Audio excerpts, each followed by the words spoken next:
Hi, I'm Amanda Lee, and this is a sneak peek of Cross Ditch Before Dying. I was maneuvering my red Jeep down Main Street when I saw some sort of commotion up ahead. Angus, my Irish wolfhound, was in the back seat. We were on our way to the 7-Year Stitch, my embroidery specialty shop, located in Little Falls Town Square.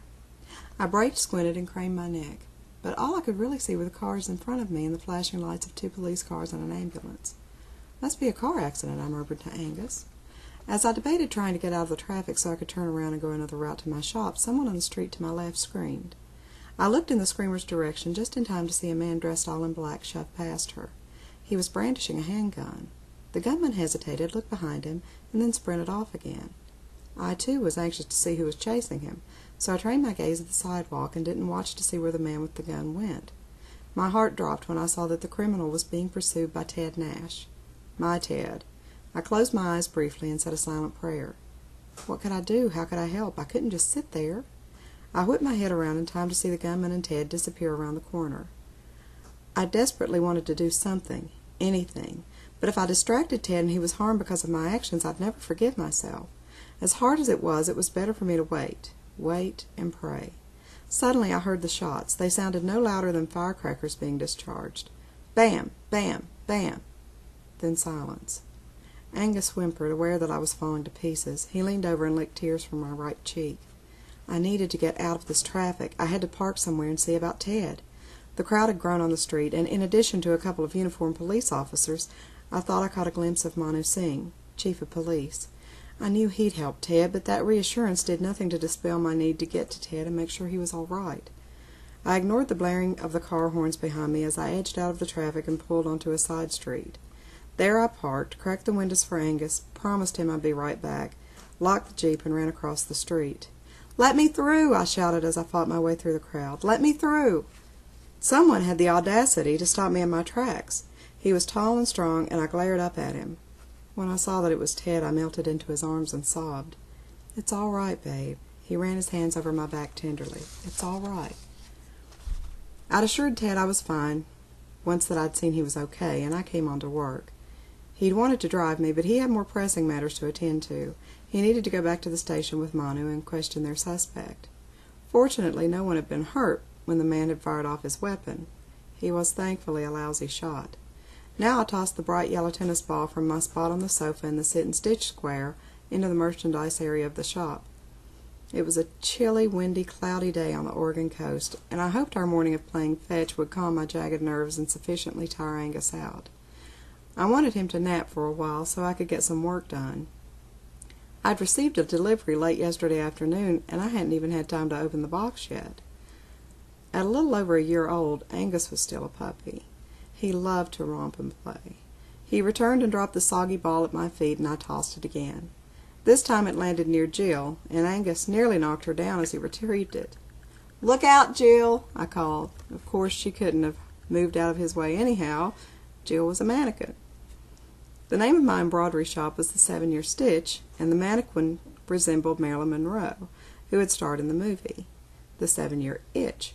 So all day, day in and day out, Jill stood near the cash register, silently greeting patrons to the store.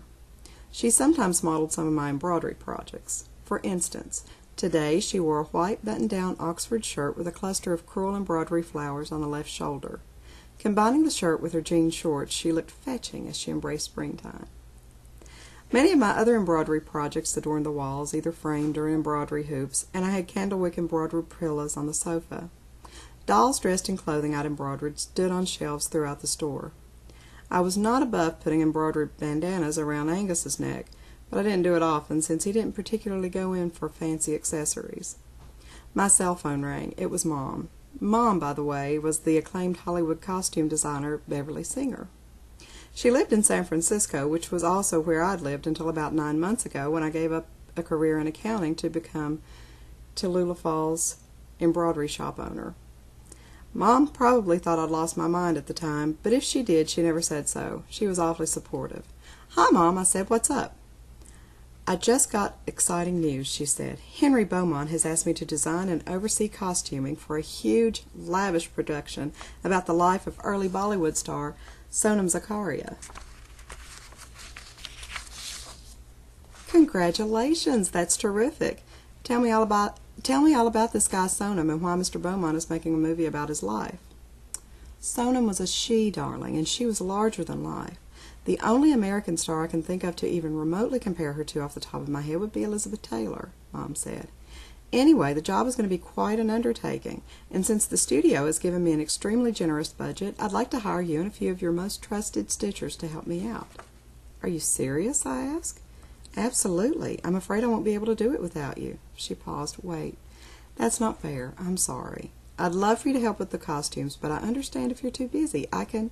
Mom, I want to help, I interrupted, and I'm sure Vera will. Vera Langhorne was a widow in her late 50s to early 60s who was always game for a little adventure. What about Reggie? Mom asked. She's so skilled in chikankari that she'd be ideal for this project. Do you think she'd be willing to pitch in? If nothing else, maybe she could give the rest of us a crash course in Indian embroidery.